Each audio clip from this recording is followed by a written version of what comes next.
Friends, welcome back to our YouTube channel, Crick signatures YouTube channel. So Telangana మనకైతే ఆసరా పింఛన్లు ఏదైతే ఉందో దాన్ని చేతి పింఛన్ల కింద మార్చి పెంచిన కొత్త పింఛన్లు మరియు ఇంతకుముందు తీసుకుంటున్న పాత పింఛన్లు 4,000 రూపాయలు మరియు 6,000 రూపాయలు, 2,000 రూపాయలు ఈ డబ్బులు అనేవి కొత్త మార్గదర్శుల ద్వారానైతే మనకైతే పింఛన్ డబ్బులు అనేవి పంపించేయడానికైతే కొత్త మార్గం ద్వారా ఈ పింఛన్ అనేది ఇస్తామని అయితే చెప్పడం అయితే జరిగింది. తెలంగాణ రాష్ట్ర ప్రభుత్వంగా మనకైతే తెలంగాణ మేనిఫెస్టో చెప్పినట్టు పెంచిన కొత్త పింఛన్లు కూడా ఇస్తామని అయితే చెప్పడం అయితే జరిగింది.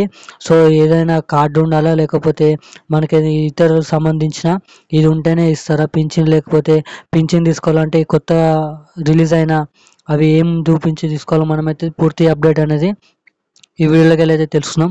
వీడియోని అయితే చివరిదాకా చూడండి. మన ఛానల్ మొదటిసారిగా చూసిన వారు ఉంటే ఛానల్ అయితే సబ్స్క్రైబ్ చేసుకొని పక్కన ఉన్న బెల్ ఐకాన్ కూడా ఆన్లో పెట్టుకోండి. సో అప్పుడే లేటెస్ట్ అప్డేట్స్ అనేది అందరికంటే ముందుగానైతే తెలుస్తుంది. సో ఏమాత్రం లేట్ చేయకుండా వీడియోలోకి అయితే వెళ్ళిపోదాం. సో తెలంగాణ రాష్ట్ర వ్యాప్తంగా మనకైతే 4,000 రూపాయలు మరియు 6,000 రూపాయలు చేతి పింఛన్ల కింద దాన్ని మార్చి మనకైతే ఎవరైతే వికలాంగులు ఒంటరి మహిళలు ఉన్నారో ఇంటింటికి ఒకటే ఇంట్లో 2 పింఛన్లు అనేది ఇస్తామనేది చెప్పడం అయితే జరిగింది. ఒకటి ఇంట్లో 2 వికలాంగుల పింఛని, 2 మరియు ఒంటరి మహిళల పింఛని మరియు ఇతరులకు సంబంధించిన వికలాంగుల పింఛన్ ఇవ్వడానికి అయితే తెలంగాణ రాష్ట్ర ప్రభుత్వం మొగ్గు చూపుతుందనేది చెప్పడం అయితే జరిగింది.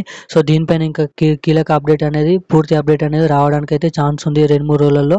అలాగే తెలంగాణ రాష్ట్ర వ్యాప్తంగా మనకైతే ఆసరా మరియు చేయూత పింఛన్లు పెంచిన కొత్త పింఛన్లు కూడా ఆగస్టు నుంచి ఇవ్వడానికి అయితే తెలంగాణ రాష్ట్ర ప్రభుత్వం సీఎం రేవంత్ రెడ్డి గారు సంతకం చేయనున్నారు. కొత్త పింఛన్లు అనేవి ఆగస్టు నుంచి ఇవ్వడానికి అయితే ఛాన్స్ ఉందనైతే చెప్పడం అయితే జరిగింది. సో ఆ పింఛన్లకు సంబంధించిన పింఛన్లు ఎలా తీసుకోవాలో కొత్త అప్డేట్, దాని పింఛన్ మనం తీసుకోవాలంటే ఏం చూపించాలి, అక్కడ ఏం బుక్ ఇస్తే వారు ఇస్తారో ప్రతి ఒక్క అప్డేట్ అనేది రానున్న వీడియోలో అయితే మనమైతే తెలుసుకున్నాము. సో అప్పటిదాకానైతే వేచి ఉండండి. మన ఛానల్ అయితే సబ్స్క్రైబ్ చేసుకొని బెల్ అయితే ఆన్లో పెట్టుకోండి. ఇప్పుడు అప్డేట్ అవుతుంది. మరిన్ని అప్డేట్ కోసం మన ఛానల్ అయితే సబ్స్క్రైబ్ చేయండి. Thank you guys.